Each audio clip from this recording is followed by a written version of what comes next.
E aqui comigo sobre o mundo das startups, a Isadora Azalim, que vai falar para a gente, que é do Sebrae, que atua muito fortemente com as startups do interior de São Paulo, aqui também. Isadora, é muito interessante. Você estava falando para mim sobre o que você faz com as startups. O que exatamente? Qual é o seu cargo? Vai. Gente, é um nome bonito, legal. Meio trava-língua também, Meio né? trava-língua. Meu cargo se chama Startups Communities Manager, porque eu atuo com o desenvolvimento de comunidades de startups ao redor do estado. Então, tem um programa chamado Comunidade 645, porque são 645 municípios no estado de São Paulo, e a gente quer estar em todos eles, levando educação empreendedora, levando o conceito de startups, que ainda não é tão difundido, né? Não é tão conhecido, para todo mundo, em todos os lugares, em todos os municípios.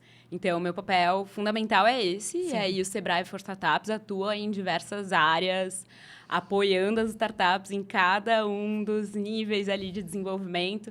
Apoiar o empreendedor exige muito, né? Então, assim, tem muita coisa para ser feita, mas a gente está conseguindo, dentro do Sebrae, e com o apoio de vários parceiros, dar esse apoio para as startups se fortalecerem, serem criadas, e os empreendedores não enlouquecerem. Adorei. É muito interessante isso, porque você falou uma coisa, para os empreendedores não enlouquecerem. Uhum. Porque é uma coisa que é muito comum, tá? O empreendedor, por exemplo, ele abre um negócio, uma startup, tem uma grande ideia, e acredita que essa ideia seja a melhor do mundo. Tudo bem que seja a melhor do mundo, mas, tipo assim, tem que ter um planejamento, certo? Opa! Tem que ter um modelo de negócio, um MVP. Uhum. Aí, para você começar a incubar, aí para você começar a realmente pilotar o negócio no ar. E o que você vê muito, assim, já de cara, perguntar para você, qual a maior dificuldade das startups hoje? Mudou o que era antes? A dificuldade mudou? Ela intensificou? Olha, a pandemia trouxe muitas modificações, né? Na percepção do que são as startups. A gente ficou muito mais focado no digital. A gente teve uma absorção maior de conteúdos relacionados à digitalização, né? Então, a gente acelerou essa parte. Por outro lado, a gente se viu constrangido a usar mais aplicativos para fazer compras. Claro, as pessoas que puderam fazer essa escolha. Sim. Ousaram comprar tudo por aplicativos, evitar sair de casa, evitar contato humano. Então, várias soluções foram criadas nesse momento. As dores continuaram as mesmas de quem está empreendendo. Claro, se a gente teve uma evolução dessa aproximação entre o consumidor e as tecnologias, isso é melhor, porque as pessoas acabam virando mais adeptas ao uso de aplicativos e soluções tecnológicas.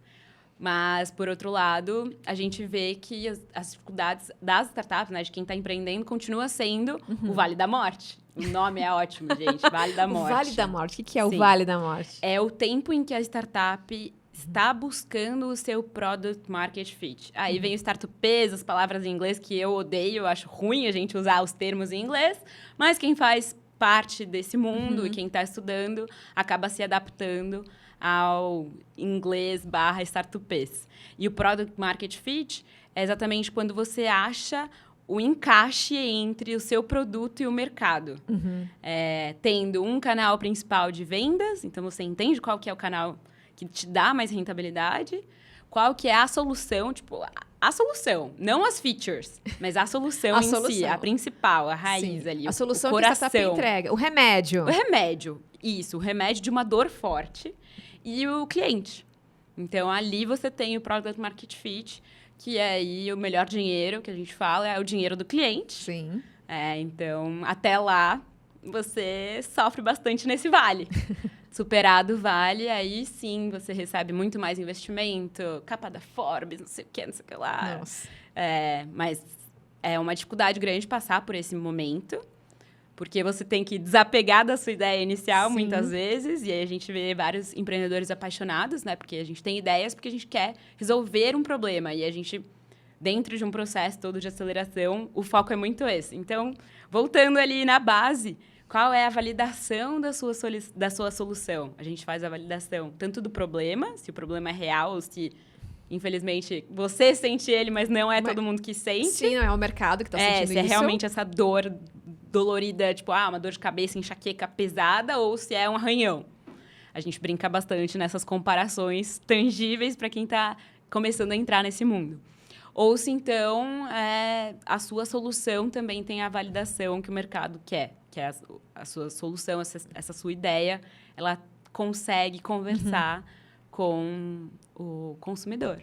Né? Sim. É o consumidor que vai decidir, no final das contas, se a startup para de pé ou não. Sim. E aí, claro, planejamento, gestão financeira. Isso só pelo jeito que você falou, gestão financeira é onde emperra muita coisa ali. Porque a gente vê muita gente, desculpa te interromper, Sim. mas muita gente falando sobre a necessidade de receber investimento. E assim, não tem investimento para todo mundo, porque de 100 startups criadas, 10 vão dar certo. Então, a gente precisa de um alto volume de startups sendo criadas, soluções sendo criadas, para que 10 tenham sucesso. Sim. Realmente achem esse product market fit.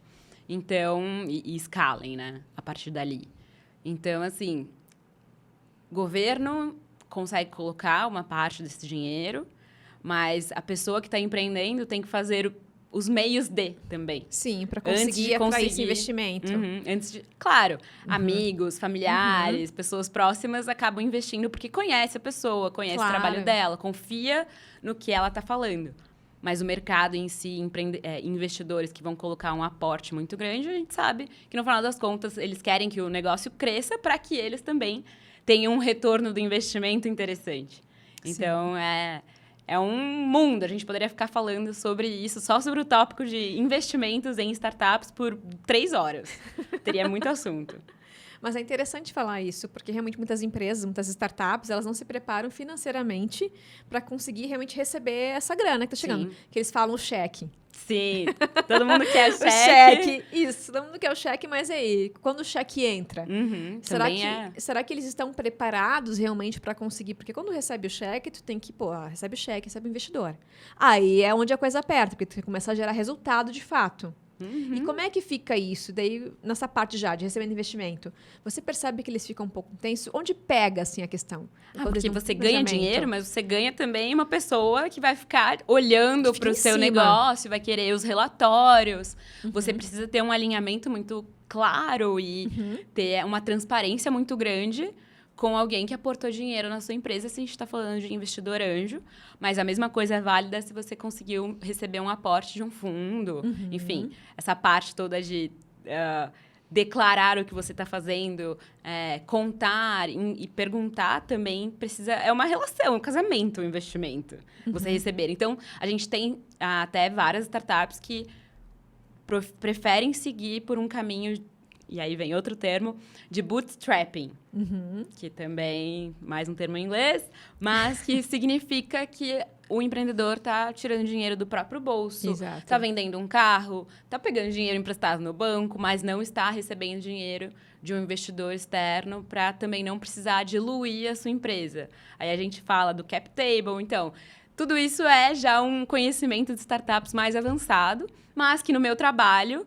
dentro do Sebrae e em outras iniciativas voluntárias que eu participo, a gente tende a falar para desmistificar. Ainda existem muitos mitos do que é conseguir um investimento, de que se consegue investimento no PPT. E assim, não, isso não existe mais. Se isso existiu no Brasil, foi por um período muito limitado de tempo. Sim. Hoje a gente tem... As pessoas estão muito mais maduras, né? As que investem em startups. E, claro, muita gente interessada no tema, começa a estudar. Tem vários formadores também de investidores agora no país. E não se recebe investimento em um PPT. Não se recebe investimento pela sua ideia. Pela sua ideia, a gente fala que a ideia... A mesma ideia que você tem hoje... Várias pessoas já tiveram lá atrás e várias pessoas em outros lugares do mundo estão tendo essa mesma ideia. Então, idêntica, gente. São 8 bilhões de pessoas. Tipo, a sua não vai ser, difícil sair um unicórnio. Sim, bem difícil sair um unicórnio. Tanto que a gente tem poucos unicórnios. O Brasil está ali em mais ou menos 10º país a ter números de unicórnios, o que é bastante coisa, tá, gente? Em 2021 foi o nosso ano. 2021 o Brasil brilhou. Legal. Em comparação com outros países no mundo, em quantidade de unicórnios formados e de recebimento de capital. Então, foi um ano muito bom. 2022 algumas coisas já diminuíram o ritmo desse crescimento, mas, ao mesmo tempo, a gente vê uma retomada muito forte no começo.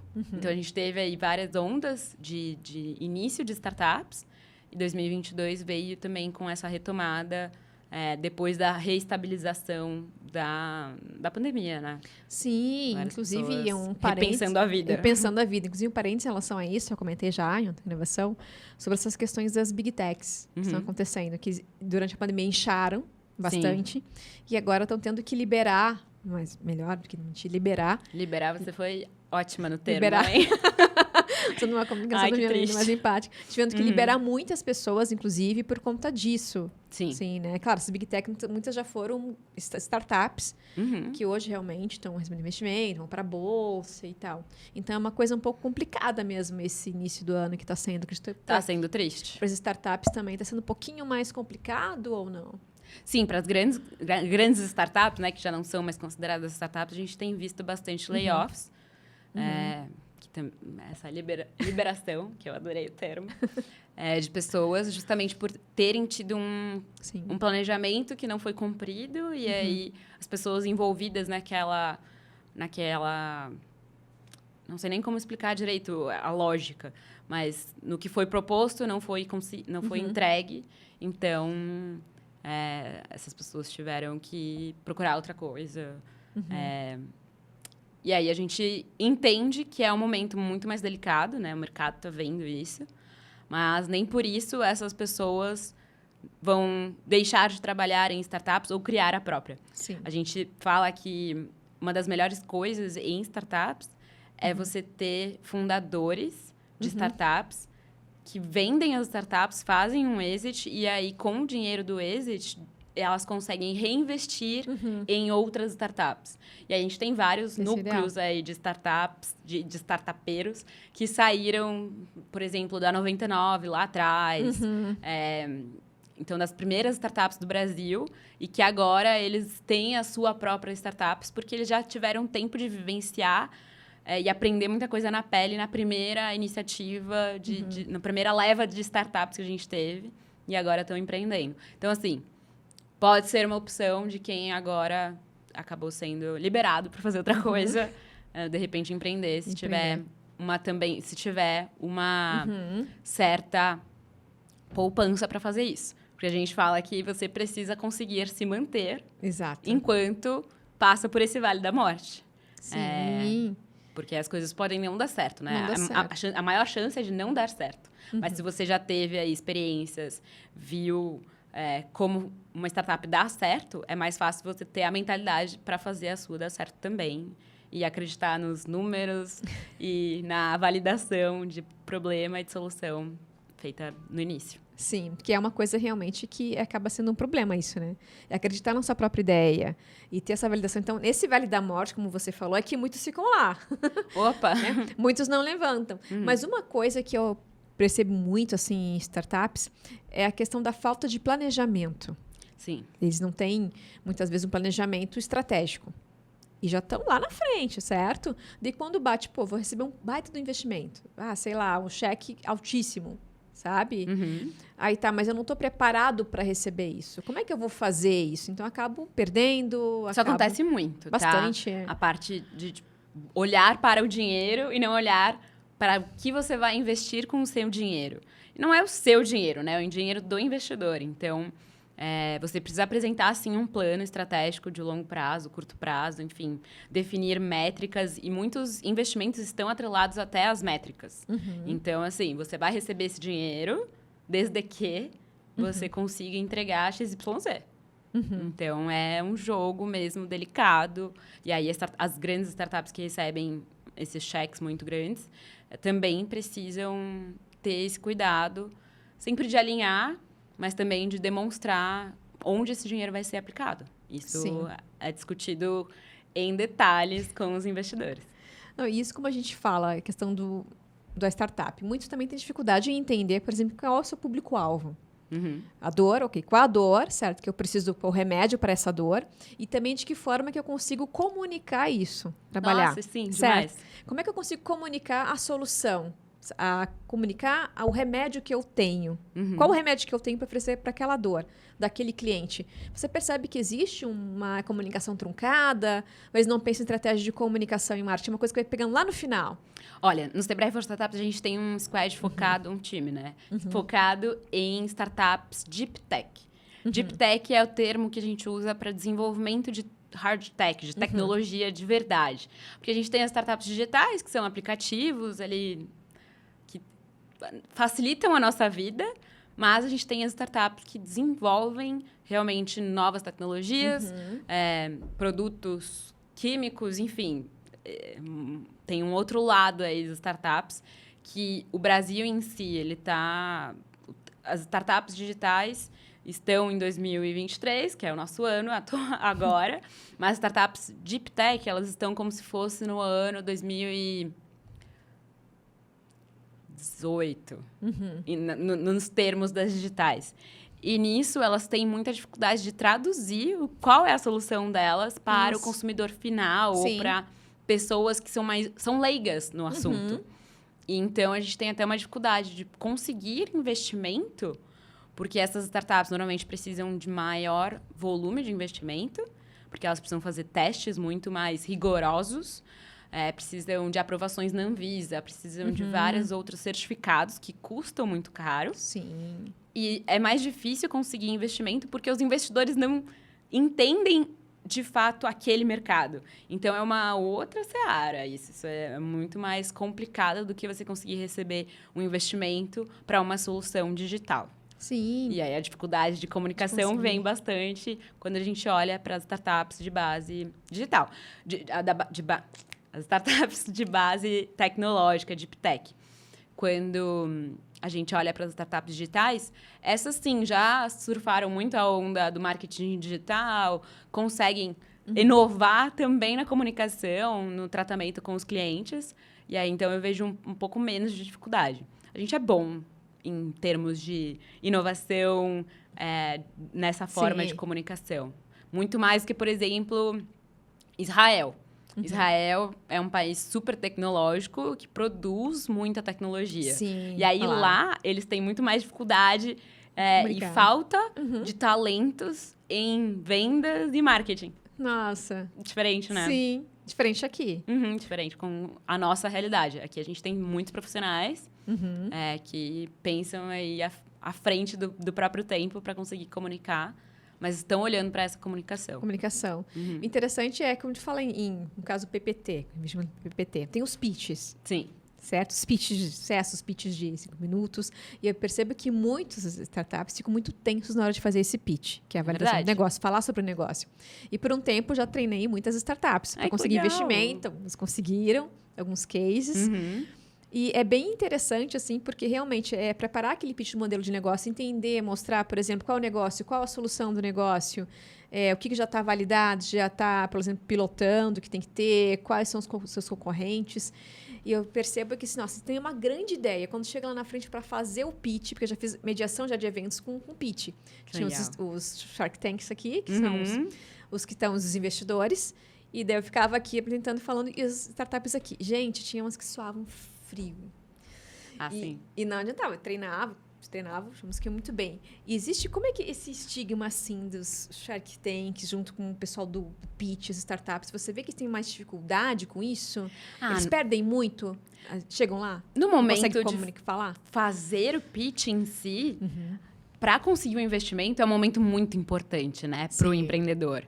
Então, ainda mais quando é televisionado ou tem plateia, as pessoas costumam ficar mais medrosas, né? A gente tem estudos que falam que um dos principais medos de qualquer pessoa é falar em público. Tem mais medo de falar em público do que morrer. Então, isso Porque morreu, deu. Exato. Falar em público. Mas falar em público sim uma grande dificuldade. Sim. E a gente também percebe nas pessoas que são mais analíticas, que têm um background mais voltado ali para a ciência, que tem essa dificuldade de ter um momento de brilhar, né? Para fazer o pitch. Então, é muito treino. E aí, a gente tem alguns momentos de treino, muitas mentorias de pitch, que nem as que você deu, para justamente conseguir comunicar, chamar a atenção dos investidores e provar que é um bom investimento a ser feito. Sim. Então, tem essas dificuldades, sim. E quando ganha? Nossa, aí é muita comemoração. É muito legal, inclusive, ver pitch de outras pessoas para treinar, para pegar boas práticas, para entender o que foi interessante no pitch. Eu amo, né? Eu sou avaliadora. Legal. Eu faço avaliação de negócios, de pitches, participo de bancas aí de Startup Weekend ou de outros movimentos de apresentação de ideias, de soluções de startups. E aí a gente vê que existe muito vício de linguagem, que as pessoas ficam super nervosas, que às vezes não treinam. Mas a gente vê também outras pessoas que são ótimas, né? Que estão ali, batem no peito e fazem um melhor pitch que você já viu na vida. E que você fala, deixa eu pagar agora, quero usar o aplicativo, quero investir, quero ser sua sócia. Eu gosto desse movimento. Acho que ele ensina muita coisa também. Ensina muito. E aquilo que você falou, a questão da poder da comunicação, não só a estratégia que você comunica o seu produto e serviço, mas também a forma como você apresenta, né? Porque sua ideia são somente ideias, não colocamos elas em prática. Então, aí onde pega, que nem você falou, a questão do falar, né? Do vício de linguagem, nervosismo, controlar isso. Porque, não, esquecer de falar alguma coisa. De falar, dar olhando pro slide e não conseguir lembrar o que era, porque, sim, dá branco. Então, isso acontece. Eu, como avaliadora, eu gosto de tranquilizar as pessoas. Legal. E não deixar elas perderem tempo. Porque a gente sempre tem um tempo muito muito pouco tempo para falar muita coisa. Exatamente. Então, tentar tranquilizar as pessoas e fazer com que elas voltem ali a contar sobre o projeto que elas estão dedicando à vida, né? Porque para você empreender em alguma coisa, ou você está no seu emprego e nas horas extras você não dorme para poder fazer a sua startup evoluir, ou você já está num nível de estar totalmente focado e colocando toda a sua atenção no desenvolvimento daquela solução. Mas é muito importante, assim, quando a gente fala isso, porque quando eles ganham, realmente, sabe, são aprovados no pitch, é uma energia, porque cada um sabe a luta que passa, a resiliência que tem que ter, o que eles deixaram de fazer, entender muitas coisas, que nem você falou, às vezes até casa, não sei, porque acreditando num sonho. Sim. Então, nada mais são do que pessoas ali falando de sonhos. São os sonhadores que vão mudar o mundo, não é mesmo? Mas que vão mudar o mundo. Isso que é legal, que é o bonito de ver, assim. E uma coisa que eu quero ver com você, até a gente tá indo já pro final do nosso podcast. Meu Deus, muito rápido. Conteúdo maravilhoso, mas é porque a gente quer que você volte aqui, tá? Com outras Vou coisas, voltar outras novidades. Não vou me perder no caminho. Me diz uma coisa, o que você sugere, por exemplo, assim, para as startups que estão começando? Tem uma grande ideia, e agora? O que eu faço? Já desde o início para não errar. Não é que não vai errar, vai? Errar, vai. Menos. Errar menos, porque errar a gente rápido. aprende. Errar rápido e barato. Isso. O que faz? Olha, eu vim para esse mundo a partir de um movimento de encontrar com o meu sócio em um evento. E aí, nisso, eu falo muito sobre o Startup Weekend, que é uma metodologia que roda o mundo inteiro. E você se dedica a um final de semana, sexta à noite, sábado e domingo, para desenvolver uma ideia. E já organizei esses eventos de forma voluntária, então existe muito disso de voluntariado dentro do ecossistema de inovação, porque como o nosso começo de conversa, muitas ideias e muitos negócios precisam começar para alguns darem certo. Exato. Então, existe muito essa necessidade da gente estar tentando várias coisas o tempo inteiro. E no Startup Weekend você tem a possibilidade de entender mais sobre validação. Então, acho que para quem está começando, teve uma ótima ideia. Converse sobre essa ideia. A gente acha que a nossa ideia é a coisa mais preciosa que a gente tem. Nasceu, é um filho. Pois é, mas na verdade não vale nada se você não executar essa ideia. Então, como executar essa ideia? E aí, o primeiro passo é validar tanto o problema quanto a solução. E aí tem bastante metodologia para fazer isso, tem muito conteúdo online. O próprio Sebrae, se você for de São Paulo, enfim, de qualquer lugar do país, Existem os movimentos de apoio, de Legal. mentoria, para você realmente estruturar qual é a pesquisa que você vai fazer sem enviesar, porque é facinho você enviesar a sua pesquisa de validação para o caminho ali da sua solução, porque você está apegado na sua ideia. E isso é super natural. Mas, então, como não fazer isso? É importante se distanciar um pouco dessa ideia inicial, conversar com muita gente, formatar um questionário inicial e Legal. ter conversas assim, cara a cara. Sim. Sem pergunta de sim ou não, perguntando como as pessoas resolvem aquela dor atualmente, para você ir mapeando, entendendo o que elas já fazem e onde poderia ser melhorado. Qualquer processo de melhoria já é uma inovação. E você pode ganhar muito dinheiro com isso se a sua ideia for para frente, executada, e você também recorrer aí a ajudas que existem. Se conectem com as comunidades de startups também, Que é importante. que existem no Brasil inteiro. No interior, agora, cada vez mais, estão sendo formados esses núcleos de rede mesmo, de pessoas que ou já começaram a empreender, ou querem entender mais desse mundo antes de empreender, estão se preparando, estão estudando e se ajudam porque as dificuldades são muitas. Então, pelo menos, dificuldades compartilhadas viram aprendizados, não é? Ó, ótimo, adorei. Repete aí essa frase. Vixe! Agora... Dificuldades compartilhadas viram aprendizados. Muito bom, gostei, adorei, querida. Eu também. Obrigada. Você tem um poder muito bom, né? De colocar a gente aqui e conseguir extrair muita conversa. Adorei. Imagina, é que o convidado também facilita, falando de ideia. Falando de ideias, ótimas ideias para vocês. Muito obrigada pela tua gentileza em estar aqui, compartilhar esse conteúdo. A gente, com certeza, eu aprendi muito. Todos que estão aqui também, o pessoal que a gente não consegue ver. Estou aqui, a produtora, Rachel, o Vitor, o Júnior também aqui junto. Muito obrigada. E só olha para aquela câmera ali e fala como é que o pessoal que pode procurar o endereço do Sebrae.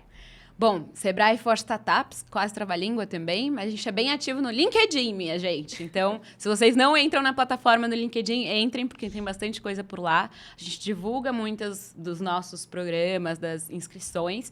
E tem o site também do Sebrae. Tem rede social, mas está meio parada. Vamos ver se a gente consegue ganhar mais força nisso, porque não podemos, mas estamos conseguindo evoluir um pouquinho mais nas redes sociais também. E aí, existe uma newsletter que você pode se inscrever a partir do site. Então, o site é startups.sebraesp.com.br e lá vocês conseguem se inscrever para receber as informações, olharem todos os nossos catálogos de produtos, porque, assim, são muitos serviços e projetos e oportunidades que a gente está colocando à disposição de todo mundo, não só pessoas que estão em São Paulo capital, mas no interior inteiro. Então, se você está em São Paulo, busque a comunidade 645 para entender um pouco mais do que é esse assunto e esse mundo de startups. Se você for de qualquer outro lugar do país, também procure o Sebrae local ou a B Startups, outras instituições aí que atuam também nacionalmente. E qualquer coisa me procura também, porque eu adoro conectar pessoas que estão interessadas em startups. Legal. Com a comunidade local, com o ecossistema, com os atores que já trabalham com isso para você aprender junto. Maravilha. Obrigada, querida. Gente, então, excelente conteúdo, viu? Aprenderam? Espero que sim. Espero que sim. Acessa lá o site, toca o sininho no canal Falando de Ideias e receba esse conteúdo maravilhoso e outros também que virão. Um beijo.